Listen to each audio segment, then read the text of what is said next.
But ನಿಮ್ಮನ್ನ ಕೇವಲ big boss ನೋಡದೇ ಇರುವಂತಹ ಒಂದು ವರ್ಗ ಅಥವಾ ನಿಮ್ಮನ್ನ ಕೇವಲ ಸಿನಿಮಾದಲ್ಲಿ ಮಾತ್ರ ನೋಡುವಂತಹ ಒಂದು ದೊಡ್ಡ ವರ್ಗ ಇದೆ. ಆಕ್ಚುಲಿ ನೀವು ಅನೌನ್ಸ್ ಮಾಡಿದಾಗ ಮತ್ತೆ ಮಾಡಲ್ಲ ಅಂತ, ಈ ಒಂದು ಬಿಗ್ ಬಾಸ್ ನ ಹೋಸ್ಟ್ ಮಾಡಲ್ಲ ಅಂತ ಅನೌನ್ಸ್ ಮಾಡಿದಾಗ ಆ ವರ್ಗಕ್ಕೆ ತುಂಬಾ ಖುಷಿ ಇತ್ತು, ನಂಬಿಕೆ ಇತ್ತು. ಅಂದ್ರೆ ಒಂದು ವರ್ಷಕ್ಕೆ 2 ಸಿನಿಮಾ ಬಂದೇ ಬರುತ್ತೆ ಮೇಲೆ ಅಂತ, ಸೊ ಏನು ಡಿಸ್ಟ್ರಾಕ್ಷನ್ಸ್ ಇರಲ್ಲ ಅಂತ. ಸೊ ಅವ್ರಿಗೆ ಏನ್ ಹೇಳಕ್ ಇಷ್ಟಪಡ್ತೀರಾ? ಇಲ್ಲ ಸರ್, ಅವ್ರದ್ದು ತುಂಬಾ ಜೆನ್ಯೂನ್ ಆಗಿದೆ, ಆ ಮಾತುಗಳು ಜೆನ್ಯೂನ್ ಆಗಿದೆ. ನಾನು ಶತಪ್ರಯತ್ನ ಪಡ್ತಾ ಇರ್ತೀವಿ. ನಾನು ಹೇಳಿದ ಹಾಗೇನೆ ನಾವು ನೋಡಿ, ಈಗ ನಾವು ಒಂದು ಸಿನಿಮಾನ ರೆಡಿ ಮಾಡಿದಾಗ 2023 ಡಿಸೆಂಬರಲ್ಲೇ ರಿಲೀಸ್ ಮಾಡಬೇಕು ಅನ್ನೋ ಹಠದಲ್ಲಿ ನಾವೆಲ್ಲ ಮಾಡಿದ್ವಿ. ಬಟ್ ಕಾರಣಾಂತರಗಳಿಂದ ಏನೇನೋ ಆಗೋಯ್ತು. ಮತ್ತೆ 2024 ಬಂತು.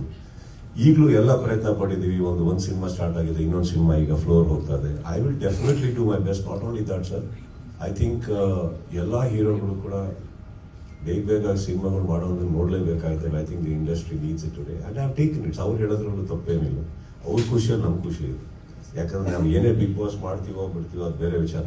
ನಮಗೆ ಸಿಟಿ ಕೇಳೋದು ಬರೀ ಅವ್ರದ್ದು ಮಾತ್ರ ಥಿಯೇಟರ್ ಒಳಗಡೆ. I will never ignore that crowd. They are my crowd. I will be very true to them.